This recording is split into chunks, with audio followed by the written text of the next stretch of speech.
Hey guys, welcome back. Day 2 of dyno testing with our stock LBZ motor here. Some more product testing, just bringing you up to par. If you missed the first segment, basically yesterday we were just running everything stock and getting a good base data to go off of. We're working with Calibrated Power Solutions Duramax tuner here today as well, and we'll continue to work with these guys on this particular product testing segment. Right now what we're going to do is just get some heat in the motor, get it up to temp, like same thing as yesterday. We're going to run, try and keep the motor engine coolant temperature right around 140. Room temperature will still stay right at 68 degrees, and we'll start paying attention to intake air temps, EGTs, and then of course the almighty horsepower and torque gains or losses, which way we're going to go with it. So right now we're going to get some heat into the motor, and then we'll start bolting some products on it.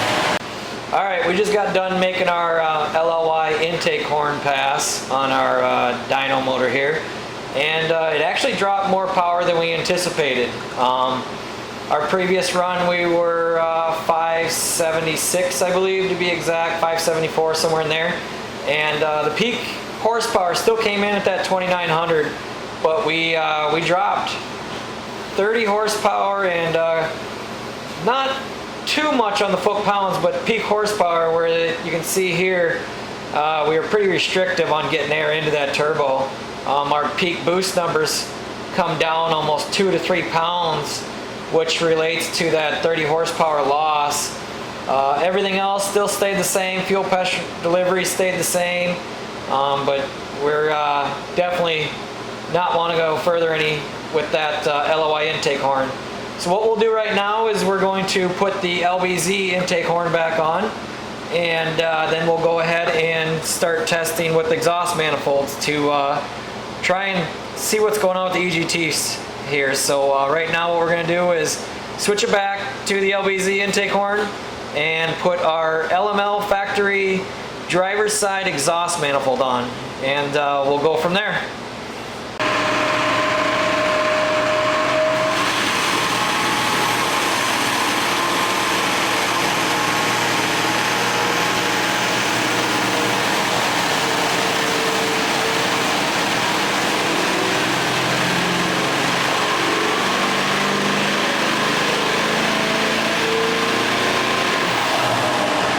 Alright, we just got done making our pass with our LML exhaust manifold on the driver's side. We were hoping to see a little bit better here, but we're still having the EGT issues. A little bit better, but nothing to jump up and down about and run right out. The horsepower and torque here at the same time, we're still peaking out at 2900 RPMs, and overall horsepower really only about 5 horsepower better with the LML exhaust. You can see on the graph when we overlaid the two passes, they're pretty much right on top of each other. Like I said, 5 horsepower, seat of the pants, you're probably never going to see. One thing we do notice here is it did pick up about 20 foot-pounds of torque all the way through the RPM swing. So step in the right direction, but still not really ideally what we want to see here for EGTs. All the way through, we're still running 250 to 300 degrees off from the driver's side to the passenger side exhaust manifold. So up next, what we're going to try is a 4-inch downpipe setup and see if that helps at all. I don't think we're going to see too much gains there, but we'll see what happens.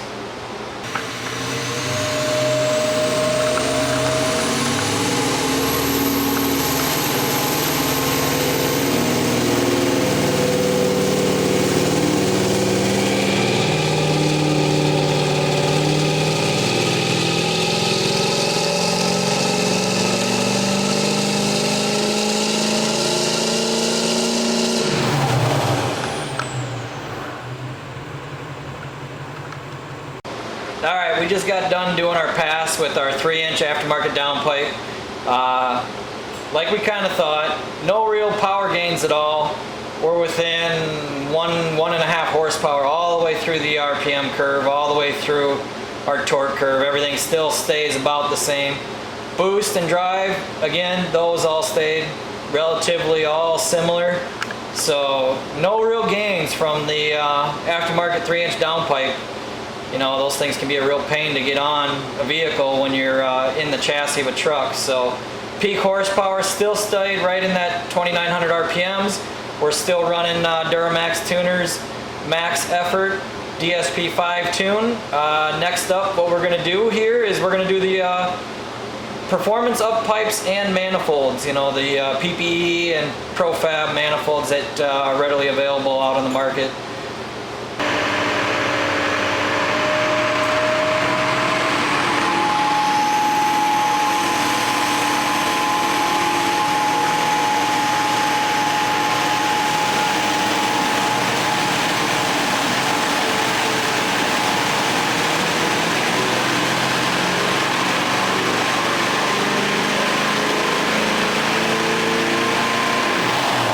Alright, we just finished up our pass with our ProFab Performance Up-Pipe Kit and Performance Manifolds. We finally got what we wanted to see. We did have an issue with our passenger side EGT probe, but we knew that side wasn't the problem, so we're not going to look at this row here right now. Our big concern was the driver's side. After we got it all hashed out here and everything looks good, we've got the right where we wanted to be. We were 200, 250, 300 degrees warmer than we wanted to be at with that side of the motor. And it looks like these up pipes and manifolds are the ticket here for controlling your EGTs. Spool up time, boost, drive pressure, all that stuff. Let's take a look at that. We didn't see any real big gains horsepower wise.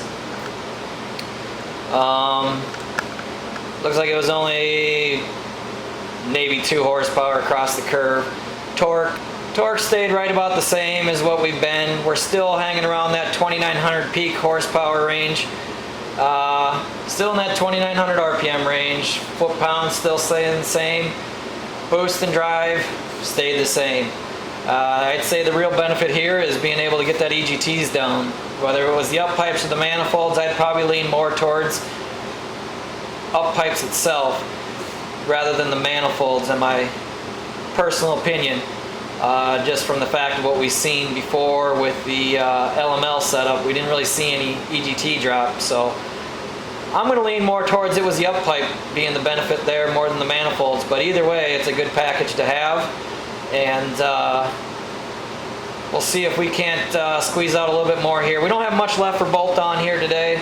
All we have left is the cold side pipes and the hot side charge pipes for the turbo system, and we'll put those on and make one more pass for the day. Alright, well, we got a few minutes while we're letting the motor cool off here. We just finished up our dyno pass with our performance up pipes and manifolds, and just going to touch base here a little bit about the setup here. A lot of people are going to question, you know, is that really going into an aftermarket exhaust system? Is it affecting it? You know, is that where the problem is? Theoretically, that would be considered as a 5-inch exhaust system on your aftermarket truck if you were to actually use it as a factor of being holding back factor, I guess I would say. This is actually a chunk of an MBRP downpipe system from Turbo Back and a factory, or I should say aftermarket 3-inch downpipe system. So that's about as close to real world as we're going to get to what it would be in the chassis of a truck.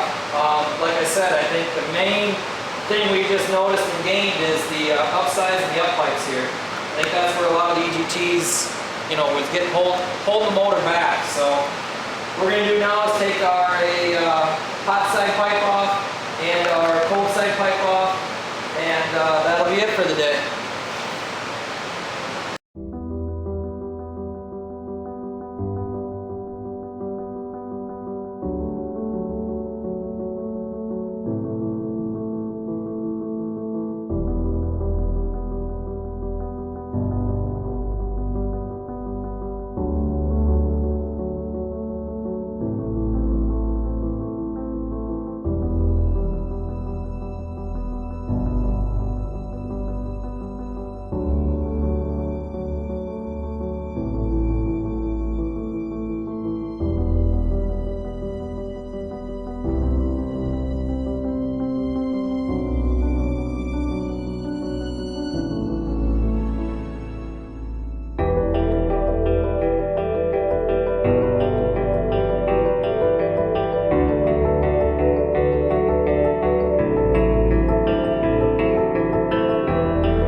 and plan. Rather than changing both cold side and hot side charge pipes for the turbo system, we decided to just see what pipe's doing what to kind of narrow it down. So if guys on the budget want to see what pipe is going to be most beneficial for them, we thought, hey, we've gone this far, we might as well show them what each pipe's going to do. Surprisingly, what we did is the 3-inch charge pipe did pick up, looks like about 5 horsepower. Peak power still at the same 2,900 RPMs. Boost pressure's a little bit higher, not too much. So, and then drive pressure still way up there where we don't want to see it, but we might be kind of capped out with a VVT style turbo here. Fuel pressure, everything stayed the same. Oil pressure obviously is still the same. Obviously, another thing too I should notice, or I should touch note on, a lot of you guys will wonder why our oil pressure is so high. What we did on our dyno motor here to help boost up the life of it, since it was a high mileage dyno motor, is we went in there and internally modified the factory oil pump system. That's something that we do in-house here. Normally this pass probably on a street truck standard oil pump would probably be about 60 psi max, maybe 70. Bumping up the extra oil pressure really helps, you know, this style motor, and even on your competition motors. It's not something I do on a daily driver street truck, especially if you're in the Midwest or somewhere where the environments can be pretty harsh at night. So another thing too I want to touch base on here is throughout all these passes we've been doing, you know, from this, when we really started getting after the motor here with the DSP setting 3 and 4 and 5, our intake air temps really haven't gone up, and they really have not gone down too terribly much. It could be restrictive, you know, we're still running the factory intercooler setup on this particular setup. Maybe we go and change the cold side pipe, our intake air temps might come down a little bit. I don't think it's going to be too terribly much, but we'll touch back on that. It'll be kind of curious to see. As you can see, I've slid across here. Looks like it peaks out right about 133 degrees right at the end of the pass at 100% throttle up here. Mass airflow did scale up a little bit there from the previous pass. Nothing too norm. It could possibly, one way or another, Nick will probably touch base on that when he reviews the data of what we got going on here. But as you can see, we ran the motor up to 3,400 RPMs, and you know, when we look at the dyno graph, she was pretty much all over with at 2,900. So EGTs, that pass still stayed the same, both sides, right around the 1,600 area. So the up-pipe situation, you know, it seems that the performance up-pipes really did help the EGT control on this setup. So what we're going to do here is make one more pass on this thing with the cold side pipes. It's a complete cold side pipe intake Y bridge all the way down, 3-inch all the way down to the intercooler. A lot of companies make this product. We currently do not offer the product. Market's kind of flooded with it, to be honest with you. So we kind of focus on the things that nobody else really wants to tackle and attempt. So part of the reason why we bought this dyno, and we want to learn. We want you guys as a consumer to know what's going on with these vehicles on the road, as well as your end performance gains. What's actually making your product performance bang for the buck, and break it all down so you can see dollars and cents, what makes sense, and what's kind of throwing money away. So we're going to have Wally's finishing up here right now, changing the charge pipes around, and we'll make one more pass and then we'll get back with you.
product testing here.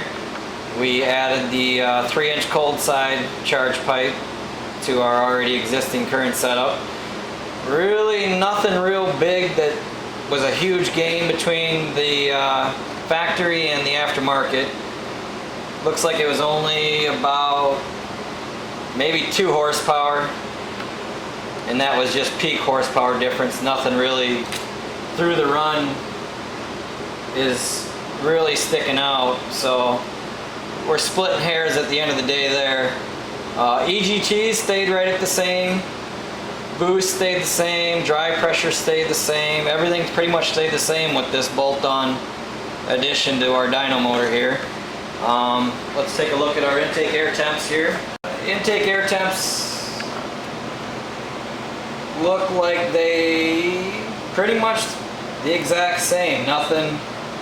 We're still at 122 at 3,400 RPMs, and I'm pretty sure the last one, I'd have to double check and look, but I'm pretty sure the last one was right in that 122, 125 area as well. As we go across here, it looks like, yeah, 122, 125, 126. Towards the end of the run there, she goes up to 127, but no real gains there with that product. So that wraps up our dyno session and product testing, and we'll go out and briefly go over everything, and until next time. Alright, we just concluded our product testing with Calibrated Power Solutions and bolt-on simple products.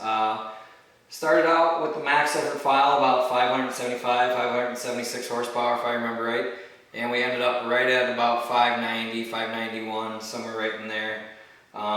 No real huge power gains, but we weren't really expecting a whole lot either there, so our main concern was EGTs, and we were able to get a little bit better grasp on it. Real briefly, I'm just going to go back over all the products we tested. We tested the stock hot side charge pipe to aftermarket style 3-inch style charge pipe. We got rid of the factory manifolds where they have the driver side manifold is smashed down for clearance issues from the OEM. We went to the LML style manifold as well that does not have the clearancing from the factory. We didn't see any EGT gains there. We didn't see any EGTs drop until we went with the aftermarket 2-inch up-pipe system. That's really where we noticed the EGT drop that we were looking for on the driver's side and passenger side to get them within arm's reach of each other. We also tested the 3-inch aftermarket downpipe setup. It's a direct bolt-on replacement product, and again, no drive pressure gains, no EGT drop, nothing to really be had by the 3-inch downpipe. We did also do the aftermarket intake Y bridge. We did that, and with this and this combined, we didn't really see any horsepower gains. We've seen about 5 horsepower gains just from this side. No real gains, intake air temps or anything when their two are tied together. We also tried the LLY intake piece for the turbo. This here is back on as the LBZ one. We had the LLY one on, and we think we lost almost 30 horsepower on the max effort.